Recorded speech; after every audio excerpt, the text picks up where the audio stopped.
Пра гісторыю Берасцейскай крэпасці і яе абарону у чэрвені 41-го года здавалася б вядома ўсё.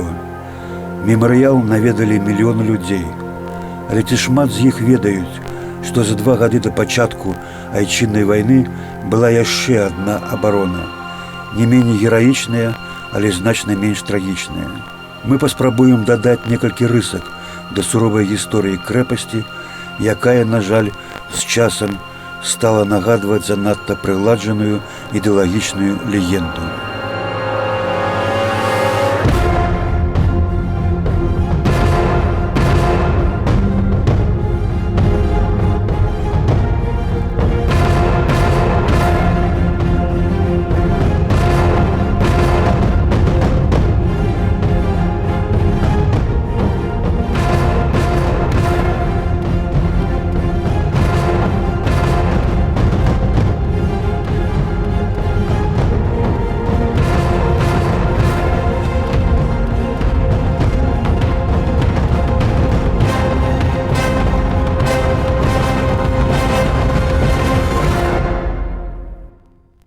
По пакою грыцкім пасля рыжскай мірнай дамовы польскія ўлады выкарыстоўвалі Берасцейскую крэпасць для сваіх ваенных патрэбаў. У 1922 годзе на яе тэрыторыі размясцілі штаб корпусу нумар 9. 9 верасня 1939 года пачалася арганізацыя абароны Берасцейскай крэпасці. 11 верасня кіраўніком абароны прызначылі брыгаднага генерала Канстанціна Плісоўскага. Але трэба памятаць, што ў верасні 1939 года на тэрыторыі крэпасці не было элітарных баявых частак войска польскага, бо ўсе яны змагаліся на заходнім фронте. Слева от меня находятся казармы, построенные поляками в 30-х годах минувшего столетия. Многие полагают, что Брестская крепость – это наследие русская, российская фортификация, но это не совсем так. Поляки, когда появились здесь, после 21 года, серьезно перестраивали крепость. В сентябре 1939 года здесь находились ополченцы, если говорить языком военных. Всем было ясно, что немецкое наступление неотвратимо, и неприятель скоро будет здесь. Палякі не абаранялі вонкавых фартоў Берасцейскай крэпасці. Яны занялі ўнутраную частку цытадэлі. Кобрынскія, Тэрэспольскія і Валынскія умацаванні. Мы находимся у северных ворот Брестской крепости. За нами валы так называемого Кобринского укрепления, которое в 1939 году именовалось Северным островом. Естественно, основной удар ожидали с запада, оттуда катился фронт. Но 14 сентября 1939 года патрули польских подразделений доложили, немцы обнаружены на севере. Это был 19-й армейский корпус, который еще 2 дня тому назад сражался за сотни километров от Бреста. Части корпуса были погружены на железнодорожные платформы. Корпус под командой Гудериана пересек территорию Пруссии и вскоре вышли к реке Буг. Трэцяя нямецкая бронетанкавая дывізія спрабавала штурмам авалодаць крэпасцю, але першы напад польскія жаўнеры адбілі. Не сумев сходу проникнуть через ворота и преодолеть внешний вал, немцы остановились. 15 числа на следующий день в 14 часов началась артиллерийская подготовка и продолжался артобстрел без перерыва 18 часов. 16 сентября польские защитники отразили 7 атак. Сейчас мы находимся в северной части Кобринского укрепления Брестской крепости. В том сентябре именно здесь развернулись основные боевые действия между обороняющимися польскими солдатами и атакующими гітлераўцамі. І з гэтага месца палякі змушаныя былі адступіць і адысці ў кірунку цытадэлі. Страты польскага гарнізону ўсё павялічваліся. Генерал Плісоўскі прыняў рашэнне пакінуць тэрыторыю крэпасці ды адступіць праз тэрэспольскія ўмацаванні.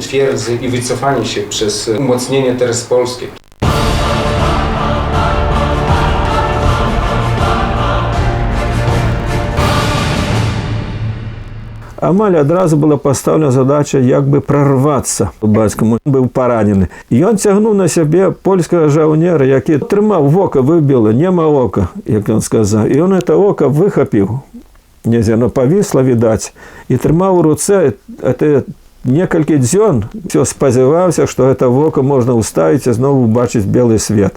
Гэта нямецкі план захопленай крэпасці. Гэта выгляд крэпасці з нямецкага самалёту зроблены, а вось тут немцы бягуць, атакуюць ад стараны выспы лётнічай, это значыцца авіяцыйнага востраву, пераходзяць праз бук около гадзіны 6:40 раніцы, калі уже поляки кинули бараніцца. Последним уходил из крепости остатки батальона под командованием капитана Вацлава Радишевского. Это один из героев обороны 1939 года, очень отважный человек. Он прикрывал отход. Dlatego, że miało to miejsce 17 Гэта адбылося 17 верасня 1939 года. Крэпасць узялі немцы. Але нельга не ўлічваць той факт, што гэта было менавіта 17 верасня, калі з'явілася вестка пра ўваход чырвонай арміі на тэрыторыю Польшчы. Далейшы працяг барацьбы станавіўся немагчымым і безнадзейным. Бригада Кривошеина в районе города Пружаны встретились впервые с немецкими посланниками и разработали план действий, чтобы принять участие, согласно договоренности о передаче города Брест-Литовска, в совместном торжественном параде. Это было протокольное мероприятие двух дружественных армий в 1939 году. Предусматривался определенный сценарий по согласованию двух сторон. То есть вход одних, выход других, поднятие флага, поднятие советского, спуск немецкого флага, прохождение между представителями, то есть Гудериан и Кривошеин принимали совместный парад, проходили подразделения советских, немецких войск, и немецкие войска на этой ноте покидали случайно занятый им город Брест и уходили уже за новую границу. Частку жаўнераў падчас абароны крэпасці ўзялі ў палон немцы. Гэтых людзей немцы перадалі савецкім войскам. Частка абаронцаў крэпасці капітулявала 2 кастрычніка на поўдні Польшчы і таксама трапіла ў савецкі палон. Трэба адзначыць, што з-за ваеннага хаосу яшчэ да 25 верасня на станцыю Берасці прыбывалі польскія часткі з заходняга фронту і, зразумела, адразу траплялі ў бязлітасныя рукі чырвонай арміі. Іх наўпрост з цягнікоў бралі ў палон. Усіх палонных афіцэраў накіравалі ў лагеры Казельск, Старабельск і Асташкаў. Лёс гэтых афіцэраў быў трагічны. Каля сотні польскіх афіцэраў, якія абаранялі берасцейскую крэпасць у верасні 1939 года, пасля расстралялі ў Катыні ці іншых месцах масавых расстрэлаў НКВД. Natomiast później, zgodnie z korektą Паводле пакта Молотава-Риббентропа, тэрыторыі на ўсход ад Бугу увайшлі ў склад савецкай акупацыйнай зоны. Это акт агрессии против суверенного государства. Притом по отношению к Польше это акт агрессии со стороны двух государств – Германии и Советского Союза. И поэтому тот вопрос, который сегодня стал, о равной ответственности в этом случае, по крайней мере, по отношению к территории Польши, соответствует. Советский Союз и Германия взяли на себя функцию разделить территорию суверенного государства. Тэрыторыя берасцейскай крэпасці паміж 1939 і 41 гадамі непасрэдна прылягала да новай мяжы, створанай паміж фашысцкаю Нямецчынаю і Савецкім Саюзам. Таму крэпасць перайшла ў падначаленне памежных войскаў, якія былі часткаю войскаў НКВД.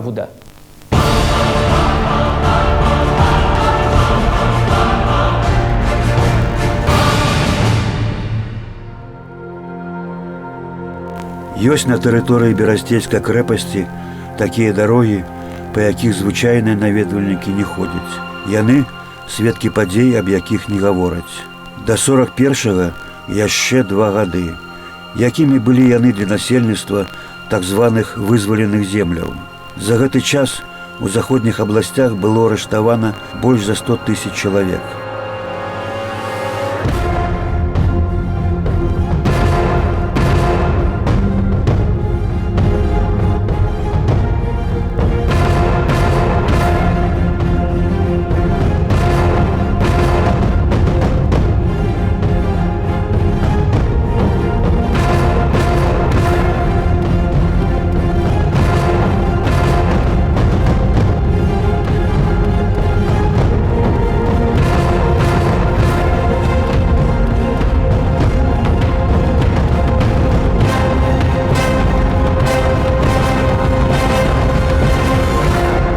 С октября 1939 года на территории Брестской крепости была создана крытая тюрьма НКВД. Она размещалась в подвалах, о которых сегодня мало кто знает, а также внутренняя тюрьма НКВД. Но она никакого отношения не имела к той тюрьме, которая находилась в подвалах.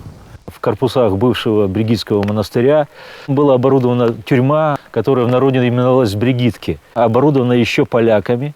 Гэта была турма, у якой утрымліваліся палітвязні, у тым ліку дэпутаты польскага сейма. В 30-х годах здесь проходил так называемый Брестский процесс справа Бжеска, которая получила большой резонанс в польских средствах массовой информации, они писали газеты. Но когда пришла Красная Армия сюда, здесь продолжала существовать тюрьма, и помещения использовались для тех же целей. Але найболей трагічныя падзеі адбываліся ў гэтай турме ў 1939-41 годах, калі прадстаўнікі НКВД саджалі сюды мноства невінных людзей. Па любым падазрэнні, ды нават без яго, усе сем'і жаўнераў і афіцэраў польскага войска траплялі ў гэтую турму толькі за тое, што іхны бацька ці брат быў у польскім войску, у тым ліку жанчыны, дзеці ды старыя. З гэтай турмой звязана дзейнасць размешчанага ў крэпасці з 1939 до 1941 года 132 асобнага батальёна канвойных войскаў НКВД, які займаўся наглядам і канваяваннем асуджаных з берасцейскіх турмаў. Ягоныя службоўцы кватаравалі ў інтэрнаце над Тэрэспальскай брамай.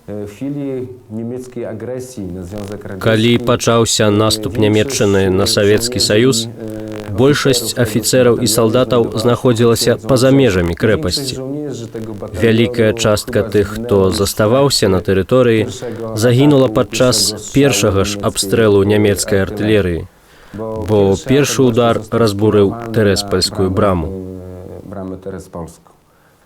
Мы амаль не знайшлі аніякіх пацверджанняў таго, што хто-небудзь з салдатаў гэтага батальёну далей працягваў барацьбу з немцамі.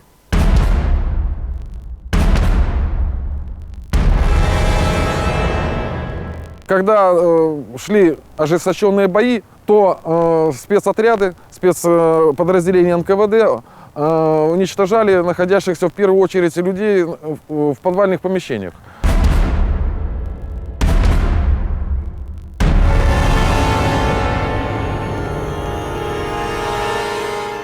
Через глазок их расстреливали. Когда закончились патроны, то бросали туда гранаты и в отдельные камеры врывались НКВДшники и просто холодным оружием вершили свое черное дело.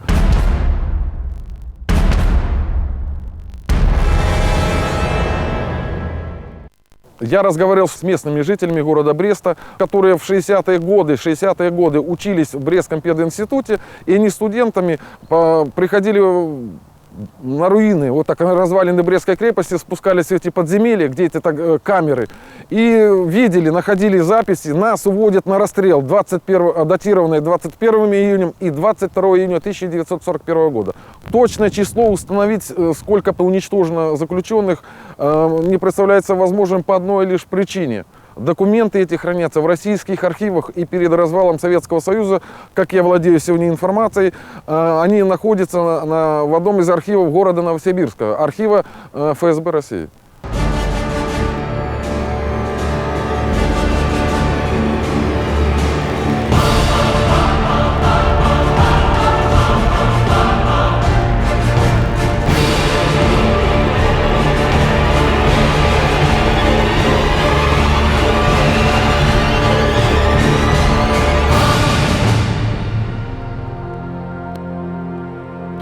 Паўночнае ўмацаванне.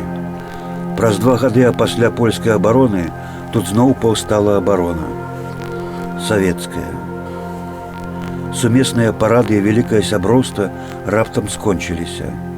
І чырвонаармейцы, якія апынуліся ў гэтых сценах, сваім жыццём разлічваліся за палітычныя гульні правіцеляў.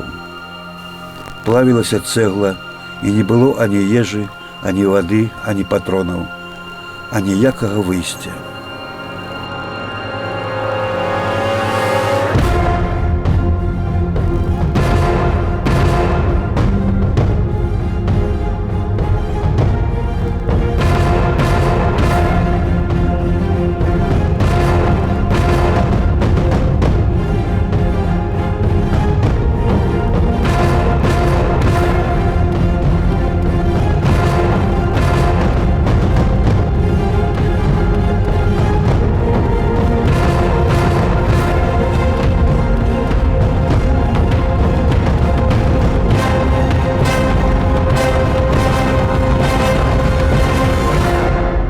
Изначально сделана мышеловка своим же командованием. Крепость, она была просто местом дислокации. Она не была объектом, который надо было защищать и следовало защищать. Все имели предписание в какие-то точки выводить подразделения на случай войны.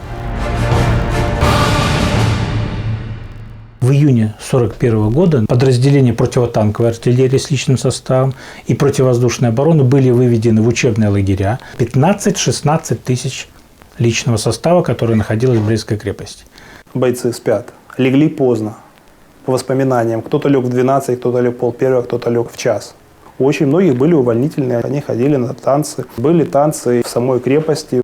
Генерал Гудериан в своих воспоминаниях подчеркивал беспечность, которая удивляла вот со стороны советского командования, что мосты не были подготовлены к взрыву, танки были выстроены все на плацу. Это было выполнение команды из Москвы о том, что не провоцировать немецкую сторону, и они действительно были уничтожены в течение 30 минут.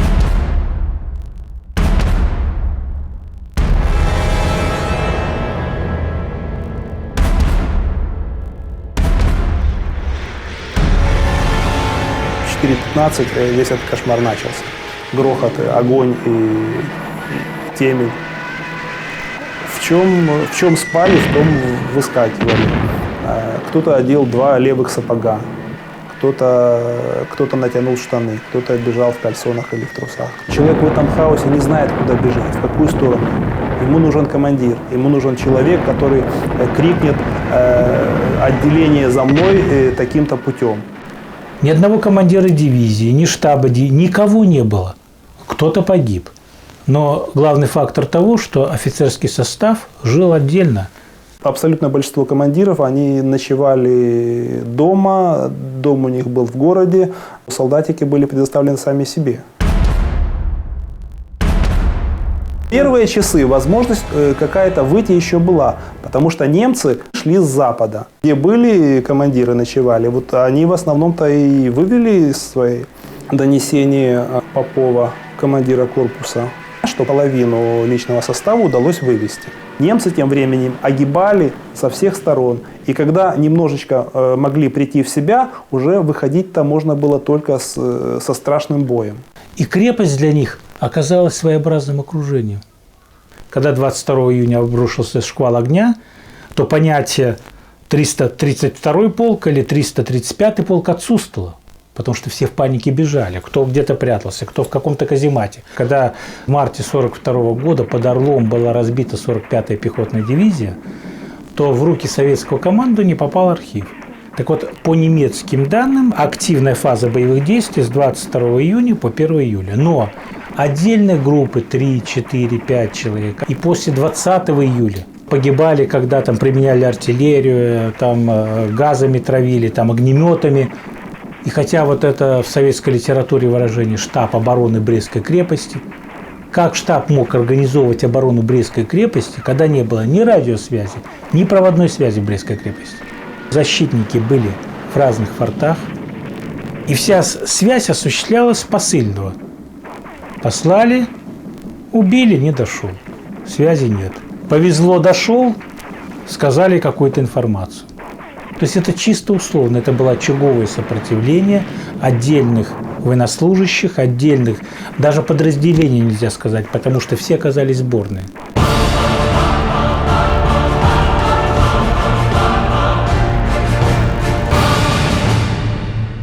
В ряде воспоминаний это высказывается неприязнь вот этих кадровых военных к западникам, которые вели себя не так, как надо было защищать родину. Если кто поднимал разговор о сдаче в плен, стреляли на месте сами бойцы. В первые часы западники под нары забрались, оружие не берут. Их вытаскивали и били прикладами, расстреливали. Свидетельство участника обороны Федора Журавлева, которое сохранилось в рабочих тетрадях Сергея Смирнова. После того, как я опросил за 6 лет работы над проектом множество жителей того времени, у меня сложилось впечатление, что одной из серьезных целей, которую преследовала власть, было натуральное освобождение жилплощади для того, чтобы было куда въезжать советскому аппарату. Несколько волн вывозов, арестов и вывозов, которые были. В каждую ночь, ложась спать, каждому члену семьи ложился у изголовья узелок с необходимыми вещами на случай, если приедут за ними.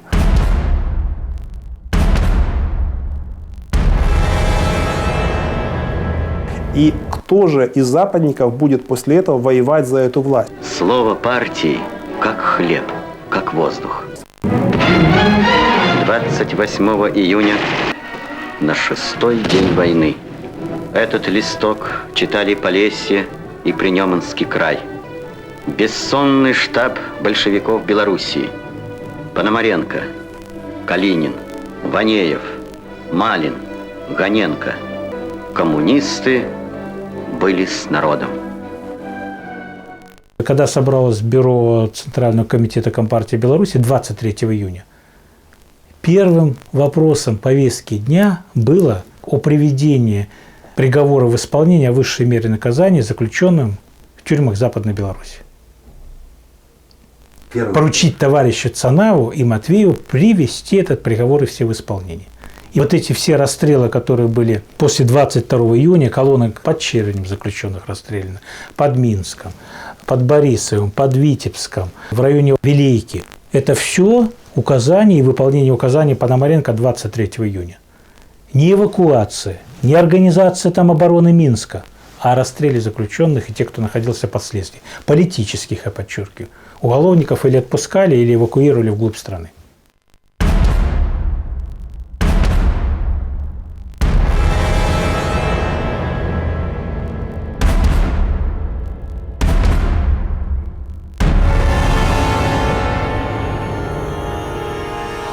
Сборник документов. Известие ЦК КПСС. Записка секретаря Брестского обкома КПБ Беларуси Тупицына 25 июня 1941 года. Совершенно секретно, особая папка. Товарищу Сталину, товарищу Пономаренко.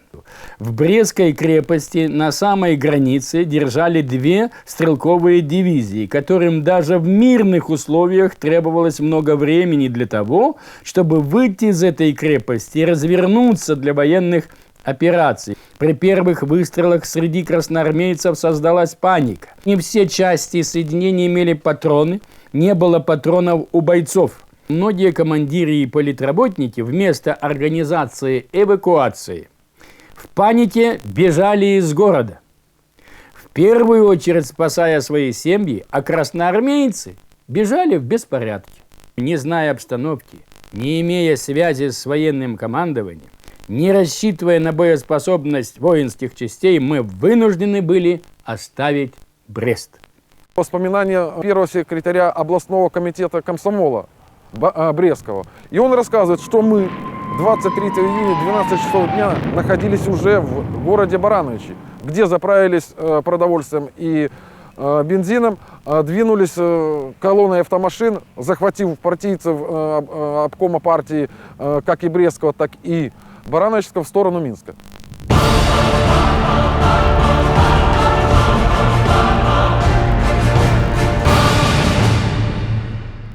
Что касается героизма солдат, командиров, кто там сражался и погиб как герой, не вызывает никаких сомнений. За всю историю войн нельзя привести пример, когда солдаты, брошенные на произвол судьбы, без командования, без боеприпасов, без продовольствия, без воды, продолжали сражаться до последнего патрона. Те же поляки после трехдневной обороны крепости, они смогли вывести солдат и, кстати, остались в своей истории героями. Любопытная параллель с советской обороной, когда все остались в крепости до конца, пусть вынужденно, пусть в силу ситуации, но очень долгое время выжившие потом были предателями или, по крайней мере, под какой-то завесой молчания все это происходило. Судьбы защитников. И польские военнослужащие попадали в плен, и польские военнослужащие при определенных обстоятельствах тоже сдавались в плен. Но почему-то в Польше это не вызывало какую-то реакцию, что они должны молчать. Советская схема была несколько иная. Те, кто погиб, те герои. Те, кто попал в плен, с теми разбирались по полной схеме. Как правило, это фильтрационные лагеря, потом ГУЛАГ. И очень многие судьбы защитников Брестской крепости, которые даже вот Смирнов приводит в своей книге «Брестская крепость», они так завуалированы, что только специалист может догадаться, где он после войны был, почему он слесарем работал после войны, когда он был командиром Красной Армии и имел там чуть ли не высшее образование до этого. Почему он был в партии, почему вдруг его исключили из партии. Калі параўноўваць абарону берасцейскай крэпасці ў 1939 годзе і 1941, перш за ўсё варта падкрэсліць геройства радавых і афіцэраў ніжэйшага і сярэдняга звяна камандавання. Як жаўнеры войска польскага, так і салдаты Чырвонай арміі былі сапраўднымі героямі, якія выявілі мужнасць у барацьбе з немцамі пры абароне берасцейскай крэпасці. К сожалению, до настоящего времени никакого памятника или хотя бы памятного знака в честь обороны 1939 года на территории крепости не установлено. Говорят, что час спыніць нельга, але час спыніўся ў гэтых казематах. Час 1941 года. Можна зрабіць некалькі крокаў, і мы апынуліся ў 21 стагоддзі, у 2009 годзе. Многія гавораць, што стоіць зачыніць дзверы ў мінулае. Аднак памяць зачыніць нельга.